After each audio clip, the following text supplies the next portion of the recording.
madaxweynaha Soomaaliya Xasan Sheikh Maxamuud wixii xalay ku qabsaday Nairobi waxa ugu dareed mid caawa ku qabsatay gudaha xerada xalane ee magaalada Muqdisho habeen saqbara ayaa looga yeeray halkaas xubno diblomaasiyiin ayaa madaxweynaha si xun ula dhaqmay waliba safiirka Turkiga ayaa kamid ah waxaana la helayaa xog cajiib ah madaxweyne Xasan Sheikh Maxamuud mucaaradka markan waxa uga daran beesha caalamka dhinacaas ayaa laga soo maray cadaadis iyo culeys ayaa la saaraya habeen iyo maalinna waxa lagu hayaa handadaad iyo hanjabaad joogto ah oo wada socda haddaba maxaa sababay in madaxweyne Xasan Sheikh Maxamuud xilligan wax u eg bahdil loogu sameeyo gudaha Soomaaliya iyo meel ka baxsan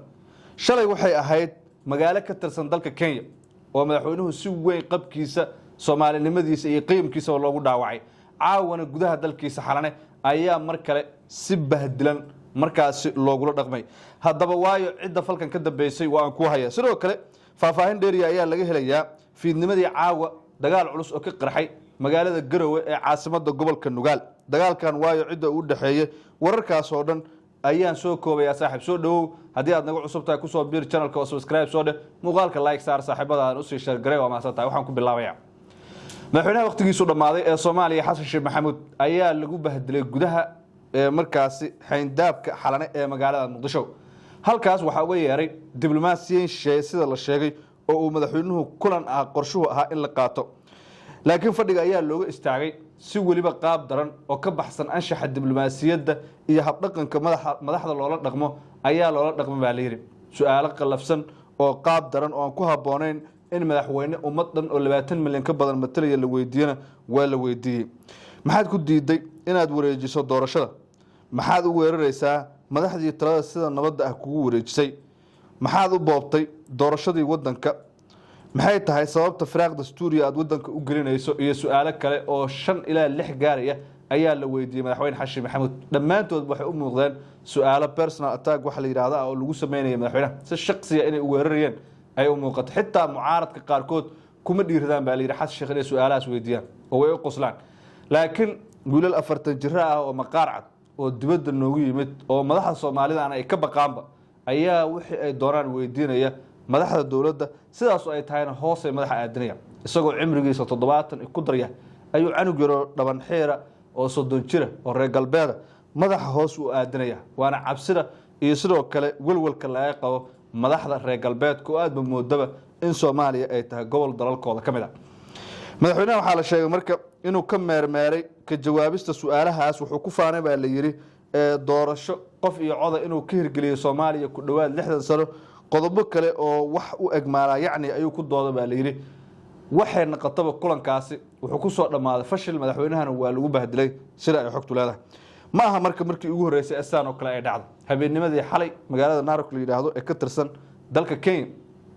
waxa halkaas tagay madaxweyne Xasan Sheikh Maxamuud waliba qaab shirqool lagu geeyay ku talagal kuma uusan tagin William Ruto ayaa yiri waxaan tagaynaa beel dalxiis ina mari Nairobi jaamkeeda badan bal ina geey magaaladaas kadibna cagaf ayuu saaray waxay isla marmareen goobo dalxiis kadibna waxa la geeyay meel ay joogaan safiiro iyo diblomaasiyiin shisheeye oo ay ugu tuwan yihiin Mareykanka iyo sidoo kale xogayaha qaramada midoobay u qaabilsan arrimaha Soomaaliya ambassador James Swan iyo xubno kale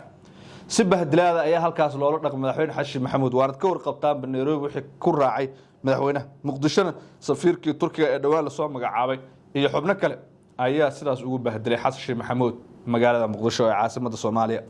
madaxda Soomaalida ah iyagu isma ixtiraamaan ismana maqnaan laakiin shisheeyuhu way ka baqaan tusaale weerarkii dhacay 3 ilaa 5 Juun ee madaxdii hore sida ra'iisul wasaare hore Xasan Cali Khayre iyo Shariif lagu weeraray amarka lagu joojiyay Mareykanka iskalaha si toos ah loo soo wacay waxa la yiri jooji weerarka aad laakiin hadii qof Soomaaliya uu tago ama wada hadal dad Soomaaliyeed iyo odayaal dhaqan ay u tagaan ma yeerayo madaxweynaha laakiin Mareykanka cabsi uu ka qabo darteed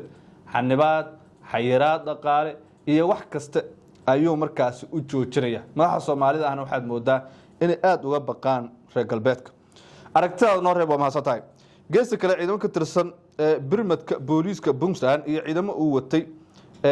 markaas 3 ciidamo watay 3 gaari oo tiknik ah kuwaas oo la sheegay inay taabacsan yihiin siyaasi Maxamuud Mashruuc kana yimid gobolka Bari ayaa gabaldhicii caawa bar control oo magaalada Garowe barigeeda ku taala waxay dagaal kula galeen laamaha ammaanka isla saasaynta labada dhinac ayaa la sheegay inay ka dhalatay xiisad ka taagneyd bar control ama bartaasi control taas oo si degdeg isu bedeshay gacan ka hadal hubeysan iyo dagaal foolka foola oo dhinacyada dhexmara inta la xaqiijiyay iskorimaadkan ayaa sababay dhaawac weeraan laba kamid ah ciidamadii la socday Maxamuud Mashruuc kuwaas oo markii dambe ka baxay goobta dagaalka wararka ayaa intaas ku dareeya in ciidamada siyaasigan ay dib u gurasho sameeyeen iyagoo la sheegay inay gaareen agagaarka tuulada Sanojiif oo ka tirsan gobolka Nugaal ee Soomaaliya siyaasi Maxamuud Mashruuc ayaa kamid ah siyaasiyiinta mucaaradka Puntland ee sida weyn uga soo horjeedo maamulka madaxweynaha Puntland Saciid Cabdullaahi Dani isla markaana lagu eedeeyo inuu xiriir la leeyahay dowladda federaalka ee Soomaaliya inkastoo aanu arintaas si rasmi ah loo cadeyn dhinaca kale Puntland ayaa saaka barta control bari garowga geysay ciidamo ka tirsan birmadka booliiska Puntland iyadoo hore ciidamada loo sii abaabulay laguna abaabulay baraha control ee koonfur iyo waqooyi magaalada Garowe talaabadan ayaa imaanaysa xilli maamulka Puntland uu sii kordhiyay adkeynta ammaanka gudaha magaalada Garowe gaar ahaan controlada laga soo galo caasimadda ama xarumaha lagu hubiyo gaadiidka iyo dadweynaha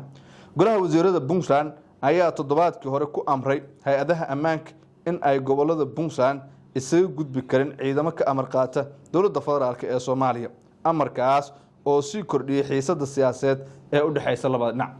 madaxweynaha Puntland laftirkiisa isaga oo golaha baarlamaanka ka hor hadlayay waxa uu sheegay in ciidamada ka tirsan kuwa federaalka ay yihiin calooshood u shaqaystayaal sida uu hadalka u dhigay isla markaana deegaanada Puntland aan lagu ogolayn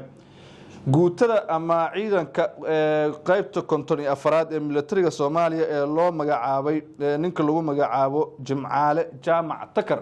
ayaa waxa ay saameyn xoog leh ka dhaliyeen qaybo ka tirsan Mudug iyo Nugaal iyo xitaa gobolka Bari waxaana dawladdu toddobaadyada magacaabistaas kadib ay xoojinaysay dhaqdhaqaaqeeda iyo galaangalka ay ku yeelanayso deegaanada Puntland waxaa muuqanaysa in khilaafka uu cirku isku sii shareerayo iyada oo laga cabsi qabo in gacanka hadalka iyo rasaastuba ay gaarto magaalooyin hadda nabdoon sanado badanna ahaa kuwa nabdoon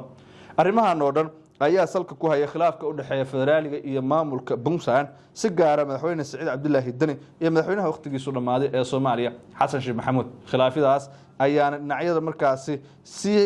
horinaya baa la yiri in ay markaasi dagaalo toos ah isku qaadaan wixii ka dhacay Garowe oo kalena suuragal ay tahay markasta inay dhacaan aragtidaada ugu beeri haylaab inaad like saarto muuqaalka saaxiibadan u sii share gareyso waa ma santahay saaxiib muuqaalkan ila daawo